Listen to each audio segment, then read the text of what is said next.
Bonsoir à tous et bienvenue. Promis, ces prochains jours, je publierai enfin la vidéo sur la gestion chaotique de Valenciennes.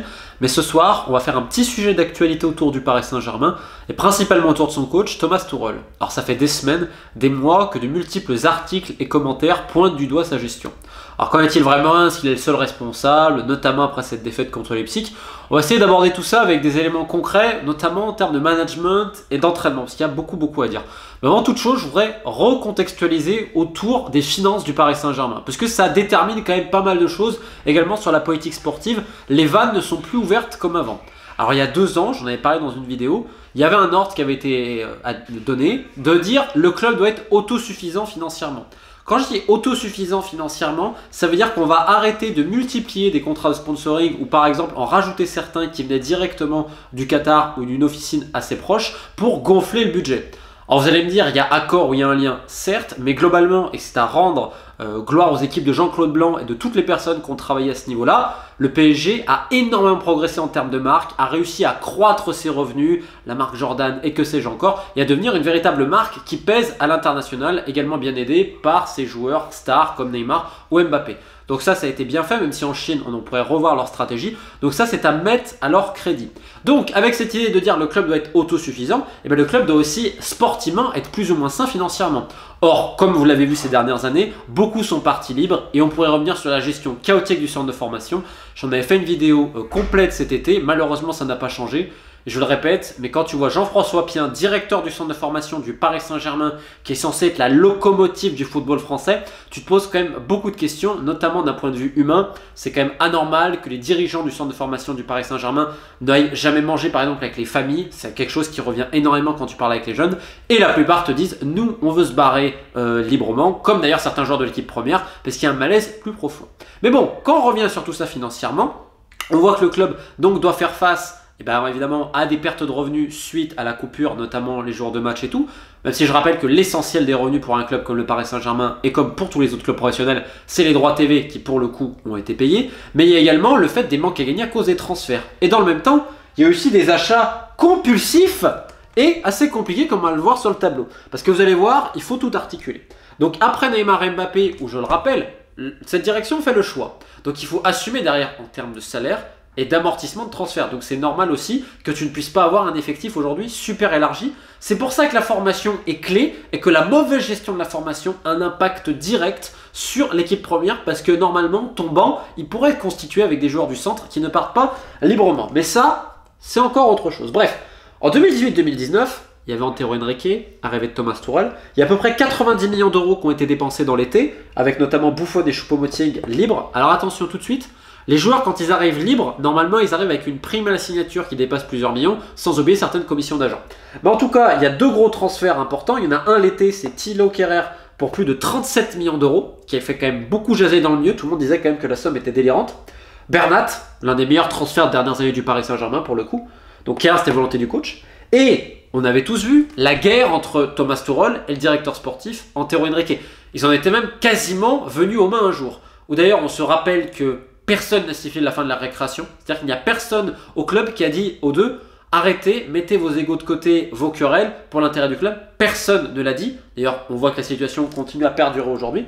Et arrive l'hiver où Thomas Tuchel voulait un coach. C'est Paredes, qui n'était pas son premier choix, il est vrai, qui a coûté environ 45 millions, les copains qu'on mangeait et tout le reste.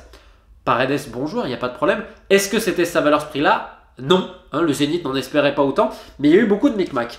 Donc il y a quand même 90 millions qui ont été dépensés à ce niveau-là. Et tout de suite sur Paredes, une interrogation. Est-ce qu'il a été mis dans les meilleures conditions? Est-ce qu'il a vraiment été voulu par le coach à fond? Ça, c'est une première chose.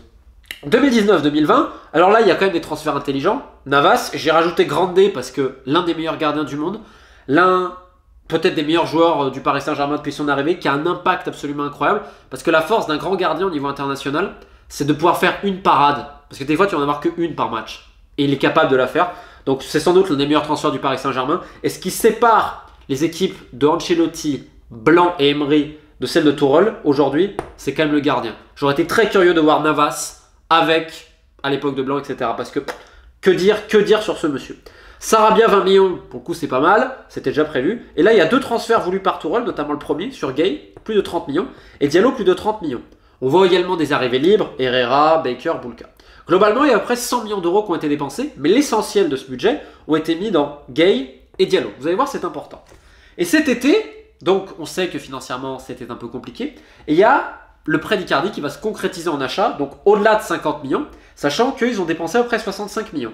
Donc Leonardo a claqué quasiment tout le budget transfert sur Mauro Icardi, un joueur dont la relation avec Thomas Tuchel est très compliquée et dont le coach ne voulait pas. Donc on pourrait se poser certaines questions, et on en revient à ce que je vous disais. Tuchel-Antero, il y avait problème. Tuchel-Leonardo, c'est pareil, il y a les mêmes problèmes. Chacun essaye de faire ses petits intérêts et d'avoir l'autre quelque part. Question, est-ce normal, si ton coach n'est pas fan, il y a un problème, tu pètes tout ton budget de transfert sur Icardi. Bon. Ensuite, on a eu Sergio Rico qui est arrivé, Danilo, et ça c'est aussi très ironique, Danilo, prêt à 4 millions avec option d'achat à 16, c'est Antero Henrique qui finalise le truc. Tuchel qui appelle un milieu de ses vœux les plus chers, et c'est son meilleur ennemi qui ne travaille plus au Paris Saint-Germain qui va te faire le transfert, qui va aider à un moment donné. Le milieu du foot est magnifique. Florenzi, pour le coup, vu le prix, etc., la mentalité, je pense qu'on peut dire super. À ce niveau-là, parce qu'il n'y avait pas grand-chose. Moïse Kean, prêt avec option d'achat, et Rafinha, donc après 65 millions. Donc, on voit que sur les 3 dernières années, il y a à peu près 255 millions d'euros de transferts rentrants. C'est beaucoup quand même, tu vois, même si le club aujourd'hui, c'est vrai, comptait ses sous cet été.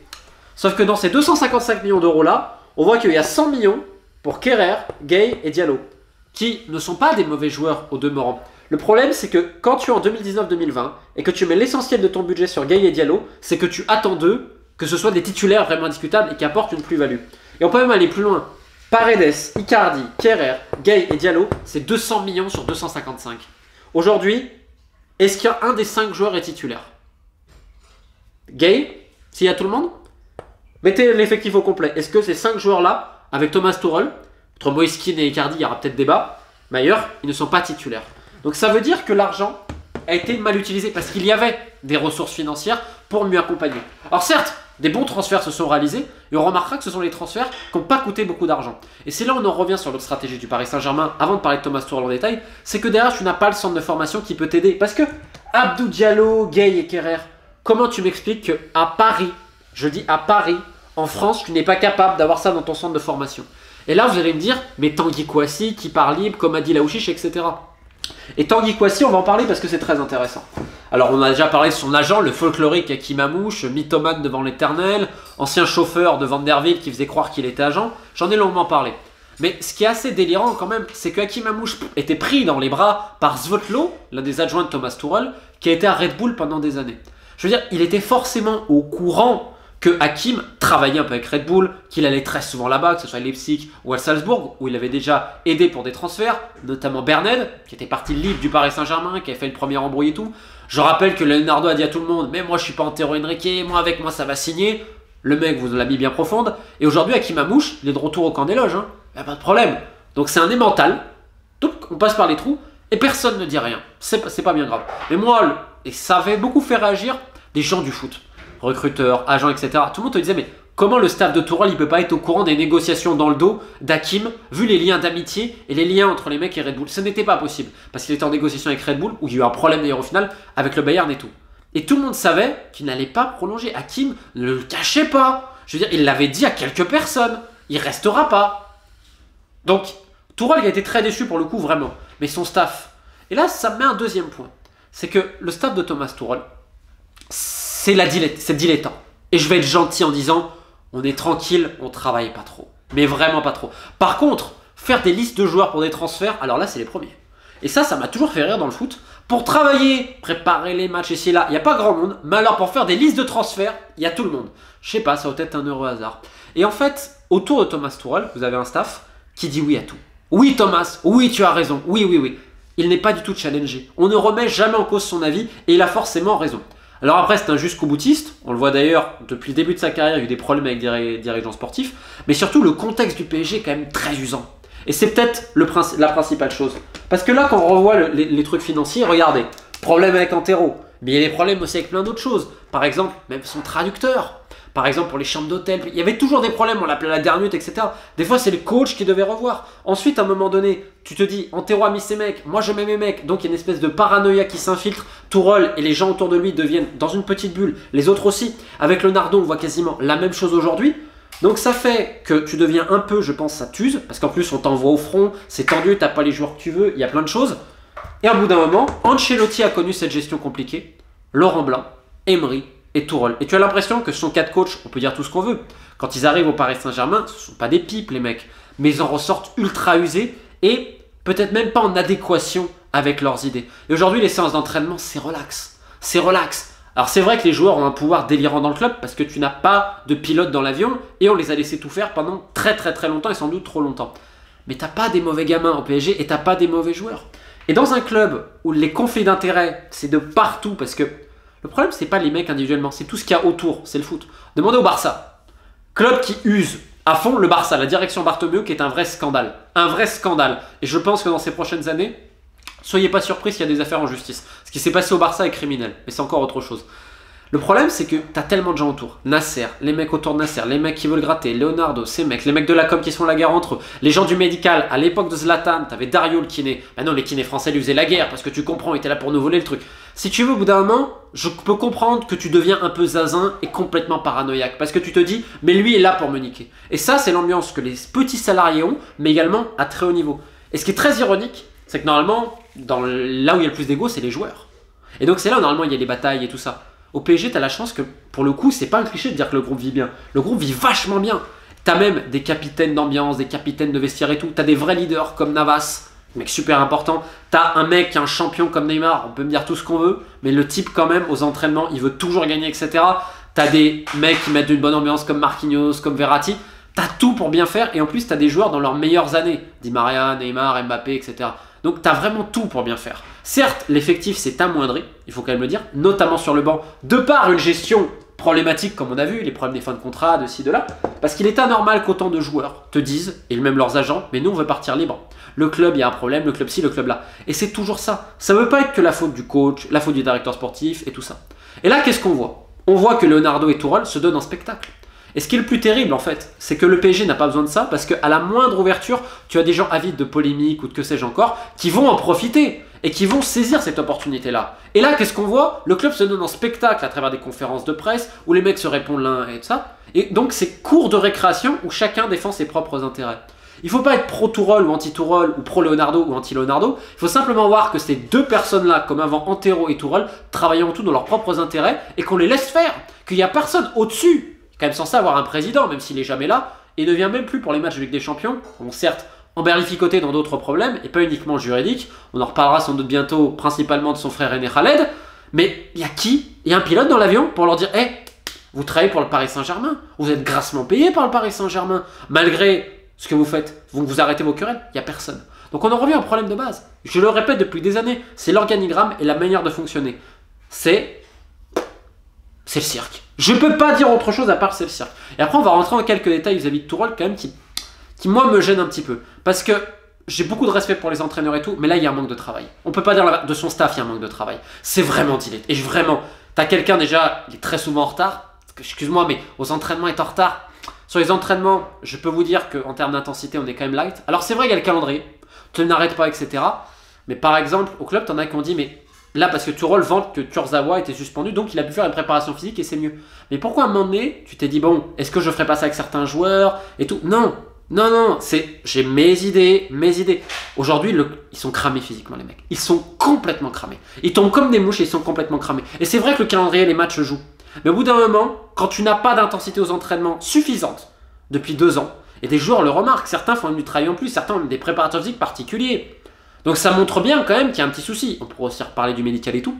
Mais moi j'ai parlé du contenu, même tactique, etc. Parce que l'intensité elle est aussi cérébrale. Qu'est-ce qu'on fait et tout? Je ne vais pas parler d'identité de jeu, de projet. Je pense qu'il suffit de regarder les matchs du PSG pour se rendre compte du souci. Parce que certes, tu veux mettre Neymar dans les meilleures conditions, mais Neymar attire tellement de personnes. Si après tu travailles quelques circuits, vu à quel point il distribue bien le jeu, tu pourras encore faire beaucoup plus mal. Encore beaucoup plus mal. Je parle de plus en plus français, moi. De mieux en mieux. Enfin bref, vous m'avez compris dans ce que je veux dire. Sauf que là, aux entraînements, c'est ultra relax. Les matchs sont de moins en moins préparés. Et le stage, je vous dis, j'ai l'impression que c'est l'entourage d'un joueur. C'est-à-dire, tu as raison Thomas, tu as raison, etc. C'est des potes plus que des adjoints. Ça va boire des canons, ça parle de série, parce que c'est la grande mode. Le PSG peut perdre un match, mais dans l'avion, qu'est-ce qu'on fait? On va se mettre la Casa des Papel. Hein.